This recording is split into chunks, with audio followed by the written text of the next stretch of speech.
అంటే సెషన్స్ ఎలా ఉంటాయో నాకు తెలియదు. ఫస్ట్ టైం నేను అంటే గొడవ ఎలా ఉంటుంది అసెంబ్లీలో నాకు తెలియదు.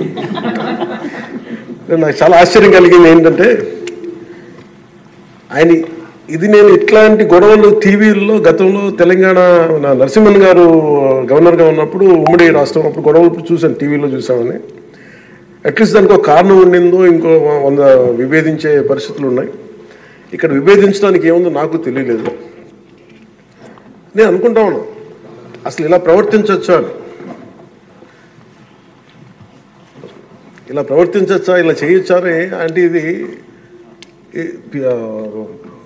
Leaders should lead by example కదా. రాష్ట్రానికి ప్రథమ పౌరులైన గవర్నర్ గారు ఇలా ఈ స్థాయిలో ఉండి ఆయన మర్యాదపూర్వకంగా వచ్చి మన బడ్జెట్ మన రాష్ట్ర విధానాలని ఆయన ప్రవేశపెట్టి మాట్లాడుతూ ఉంటే గౌరవించే విధానం ఇదేనా అని అనిపించింది. సో నేను మనోహర్ గారితో మాట్లాడుతాను, మా సహచరులను మంత్రి మన సివిల్ సప్లైస్ మినిస్టర్ గారితో నా రూల్ బుక్ మేమిద్దరు మాట్లాడుకుంటే rules of procedure and conduct of business in Andhra Pradesh legislative assembly ఏంటి సార్ ఇలాగే మాట్లాడేస్తారంటే దాంట్లో చూపించాను. చాప్టర్ 5లో when the House assembles under Article 175 or 176 of the Constitution, every member shall maintain the dignity and the solemnity of the occasion before, during or after the Governor's address and shall not obstruct or interrupt the address in any manner. Maintenance of dignity and solemnity at Governor's address అనేది చాలా స్పష్టంగా ఈ rule బుక్లో ఉంటే మనమే రూల్స్ని implement చేయాల్సిన వాళ్ళం. వారికి సంఖ్యాబలం ఉందా లేదా పక్కన పెడితే every member of this house has a responsibility to follow the rules. మనమే కనుక ఆ రూల్స్ని బ్రేక్ చేస్తే ఇంక మన ప్రజలకి కానీ చూసే వాళ్ళకి ఏం చెప్తాం. నాకు చాలా కాలం క్రితం నేను అప్పుడప్పుడు మనోహర్ గారిని అడుగుతూ ఉంటాను, సార్ అసెంబ్లీలో ఇక్కడ ఏమి గొడవలు జరిగినా ఎందుకు కేసులు పడవని, ఇక్కడ ఏమి మీకు కొట్టుకో, ఇది నేను నాకు చాలా కామన్ మ్యాన్ ఒక ఇష్యూ, ఒక ఇంక్విజిటివ్నెస్. అండ్ నాకు పార్లమెంట్లో గొడవ జరిగినప్పుడు ఏమి ఏంటి ఇబ్బంది పెట్టేస్తారు ఏంటంటే ఇక్కడ అవేమి ఉండవు, ఇక్కడ ఇట్స్ ఫ్రీ ఫర్ ఆల్ అన్నట్టుగా మాట్లాడితే then we have more responsibility. మన మీద రూల్స్ పెట్టలేదు అంటే ఏం కేసులు పెట్టమండి. ఇదే కనుక నిన్న వాళ్ళు చేసిన గొడవే కనుక గవర్నర్ గారి మీద ఆయన సుప్రీంకోర్టు జస్టిస్గా ఉన్నప్పుడు ధైర్యం చేయగలరా, కళ్ళల్లో చూడగలరా?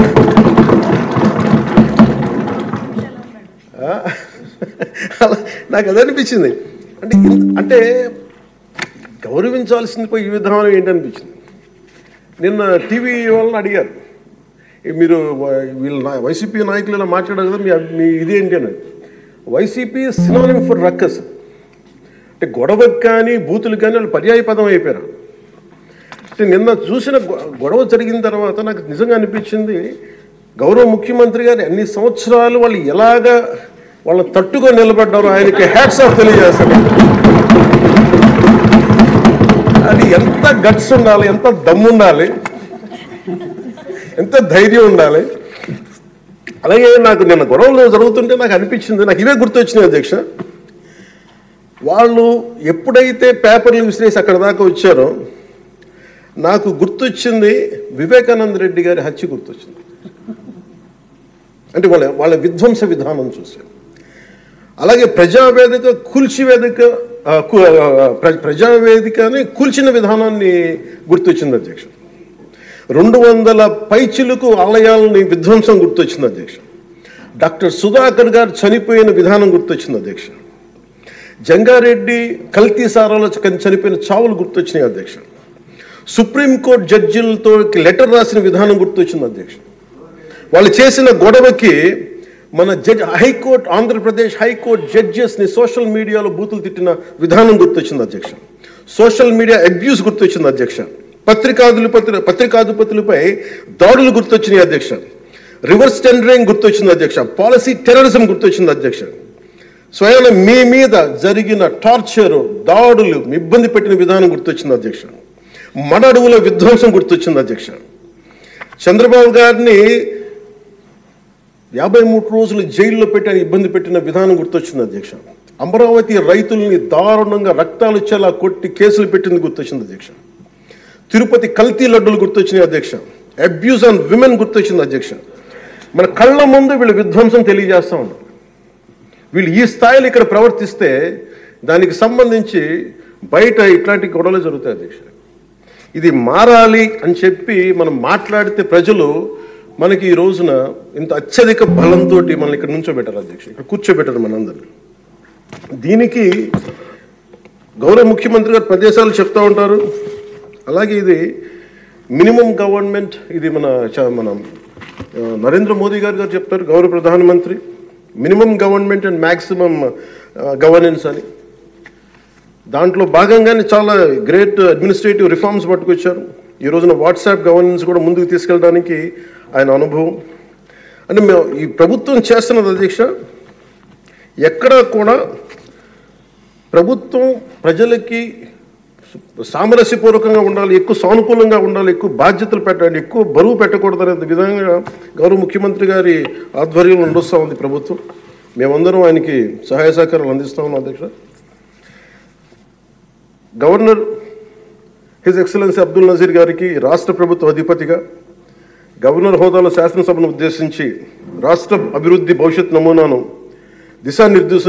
దిశానిర్దేశం చేసినందుకు వారికి నా హృదయపూర్వక కృతజ్ఞతలు. అలాంటి ఉన్నతమైన వ్యక్తి ఇస్తున్న సందేశాన్ని చూసి వైసీపీ వాళ్ళు బాయ్కాట్ చేయడం చాలా దురదృష్టకరం. ఇలాంటి ఆయన చూస్తూ ఉన్నాను అధ్యక్ష, ఇట్లాంటి ఇబ్బంది పెట్టే సమయంలో కూడా ఆయనకు ఆరోగ్యం కూడా సరిగ్గా లేదు, జ్వరం వచ్చిన సమయంలో కూడా ఆయన ఎంత ఇబ్బంది పెడుతుంటే ఆయన చాలా సక్సెస్ఫుల్గా ఆయనకి ఇచ్చినందుకు మనస్ఫూర్తిగా వారికి నా ధన్యవాదాలు, నా కృతజ్ఞతలు తెలియజేస్తాను. చట్టసభలు, దేవాలయాలు లాంటివి రాజ్యాంగాన్ని పరిరక్షించేందుకు 5 కోట్ల ఆంధ్రప్రదేశ్ రాష్ట్ర ప్రజల భవిష్యత్తుని నిర్ణయించే వేదిక ఇది. అలాంటి సభను హుందాగా నడిపించాలని కూటమి ప్రభుత్వం అధికారులకు వచ్చిన రోజు నుంచి తరచుగా చెప్తూ గౌరవ ముఖ్యమంత్రి గారు పదే పదే మా అందరికీ దిశానిర్దేశం చేస్తూ ఉంటారు. గతంలో కూడా మొదటి రోజు కూడా వారికి ఎట్లా రావాలి పెడితే లేదు మనం ఇబ్బంది పెట్టొద్దు, వాళ్ళకి 11 సీట్లు వచ్చినా కానీ పాపం వారికి ఇవ్వాల్సిన గౌరవం వాళ్ళకి ఇద్దామని చెప్పి ఏ రోజు కూడా ఇబ్బంది పెట్టి గబుక్కుని ఒక మాట అంటుంటే గౌరవ సభ్యులు కొంతమంది ఇక్కడి నుంచి అలా చెయ్యొద్దు, అలా మాట్లాడకండి అని అందరినీ చాలా సున్నితంగా మందలించారు ఆయన. ఇట్లాంటి ఉన్నప్పుడు వాళ్ళు ప్రవర్తించే విధానం చాలా చాలా బాధ అనిపించింది. మేమందరం 164 మంది సభ్యులు చాలా బాధ్యతగా వ్యవహరిస్తున్నాం అధ్యక్ష. భవిష్యత్తులో కూడా రాజ్యాంగ పరిరక్షణ, రాష్ట్ర ప్రజల సంక్షేమం, రాష్ట్ర సమగ్ర అభివృద్ధి ధ్యేయంగా వ్యవహరిస్తామని సందర్భంగా గవర్నర్ గారికి శాసనసభ వేదికగా తెలియజేస్తాం. నిన్న సభలో గందరగోళం సృష్టించి సభ నుండి వెళ్ళిపోయిన 11 మంది ఎమ్మెల్యేల పార్టీకి సంబంధించిన ఎమ్మెల్సీ ప్రవర్తనని ఖండిస్తూ ఇందులో ఆ తప్పు లేనప్పటికీ కూడా గవర్నర్ గారికి ప్రభుత్వం తరఫున క్షమాపణ తెలియజేస్తాం అధ్యక్ష. గౌరవ శాసనసభ స్పీకర్ శ్రీ అయ్యన్న పాత్రుడి గారికి, సభలో ఆసీనులై ఉన్న గౌరవ ముఖ్యమంత్రి శ్రీ నారా చంద్రబాబు నాయుడు గారికి, మంత్రివర్యులకు, శాసనసభ్యులకు, శాసనమండలి సభ్యులకు, అలాగే సభ నుంచి వెళ్ళిపోయిన వైసీపీ సభ్యులకు కూడా నా హృదయపూర్వక నమస్కారం.